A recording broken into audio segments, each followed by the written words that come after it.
আর এখনই তো বেড়ানোর জন্য মোক্ষম সময়। বাঙালির পায়ের তলায় সর্ষে, একটু ছুটিতেই মন দিয়ে ছুট। কিন্তু এবছর সব ব্যতিক্রম, সৌজন্যে করোনা। শীতের রোদ গায়ে মেখে এই ছুটিতে গন্তব্য হতেই পারে সুন্দরী সুন্দরবন।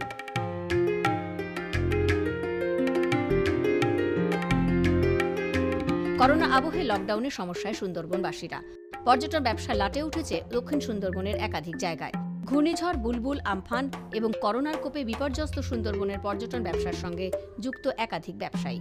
নিউ নর্মালে ধীরে ধীরে খুলছে পর্যটন কেন্দ্রগুলি। তবে সুন্দরবনের অনেক জায়গায় এখনও খোলার অনুমতি মেলেনি সরকারের তরফে। তবুও পর্যটক টানতে জোর কদমে চলছে প্রস্তুতিতে বোট মালিক থেকে শুরু করে অন্যান্যরা। দীর্ঘ 7 মাস পর চলতি সপ্তাহের বুধবার থেকে ট্রেন চলতে শুরু করেছে। আশায় পর্যটন ব্যবসার সঙ্গে যুক্ত সংশ্লিষ্ট ব্যবসায়ীরা। কটেজ, হোটেল সব দিক দিয়ে চলছে এই প্রস্তুতি। সুন্দরবনের ব্যবসায়ীদের একাংশের দাবি, কিছু কিছু খুলেছে, আপনার ইয়ে তো ব্যান করে দিয়েছে, নেতা ধপনি ব্যান করে দিয়েছে ও আগে থেকে। আচ্ছা, এখানে একটা খালি ছিল সূর্যমণি খাল, সে ব্যান করে দিয়েছে। এখন সুদর্ণখালি সেও ব্যান করে দিয়েছে। মণিগ্রামটা খুলেছে, ঝড়খালি খুলেছে, আর দুবাগি খুলেছে। এবার তো সিজন ভালো নয়।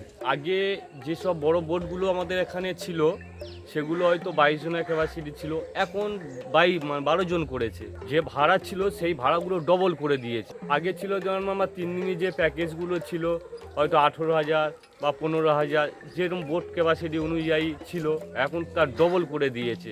পর্যটকদের খুবই অসুবিধা হচ্ছে। এখানে ছোট বড় মিলে প্রতিদিন আমার 20-30টা করে বোট থাকে, যেভাবে যেরকম বুক থাকে সেইভাবে হচ্ছে এখান থেকে ছাড়া হয়। পরিস্থিতি ভালো না, যে অ্যালটমেন্ট দেওয়া হতো কমিয়ে দেওয়া হয়েছে এবং পারমিশন ফি বাড়িয়ে দেওয়া হয়েছে। সরকারিভাবে তো উদ্যোগ নেই। আমরা বোট মালিকরা নিজে নিজে উদ্যোগে আমাদের যারা কাস্টমার তাদেরকে ফোন করে আনার চেষ্টা করছি। ডিপার্টমেন্ট এখনও অবধি আমাদের কোনো ওয়াচ টাওয়ারে ওঠার অ্যালটমেন্ট দেয়নি, অ্যালাউ করেনি। যার জন্য পর্যটকরা বলছে আমরা শুধু বোট সাফারি করব, কোনো স্টেশনে উঠতে পারবো না, সেখানে অনেকটা বাধা হয়ে দাঁড়িয়েছে।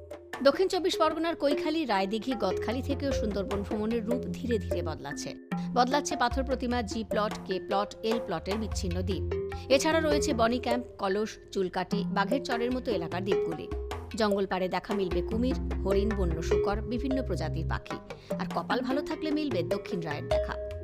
সুন্দরবন ওয়ার্ল্ড হেরিটেজ সুন্দরবন, কিন্তু করোনার আবহে এবং আমফানের বিধ্বস্তর কারণে আমরা শুধুমাত্র পীরখালি, গাজীখালি এবং আপনার দোবাঙ্কিতে আমরা ওয়াচ টাওয়ারে উঠতে পারলাম। কোর এরিয়ায় আমরা দেখতে পেলাম প্রচুর পরিমাণ হরিণ, কুমির দেখলাম, ঘড়িয়াল দেখলাম, বনো শূকর দেখলাম, রেঙ্গুন দেখলাম। ইউনেস্কোর তরফে সুন্দরবনকে ওয়ার্ল্ড হেরিটেজ ঘোষণা করা হয়েছে। ম্যানগ্রোভের এই অরণ্যের টানে আসেন পর্যটকরা। এখন পর্যটকের অপেক্ষায় সুন্দরবন। ব্যবসায় মন্দাভাব কাটিয়ে ছন্দে ফেরার আশায় পর্যটন ব্যবসায়ীরা।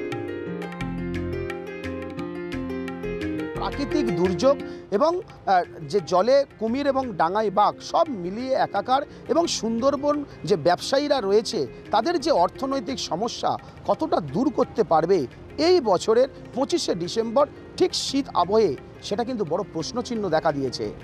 দক্ষিণ সুন্দরবন থেকে শান্তনুপুর খাইত, ক্যালকাটা টেলিভিশন নেটওয়ার্ক।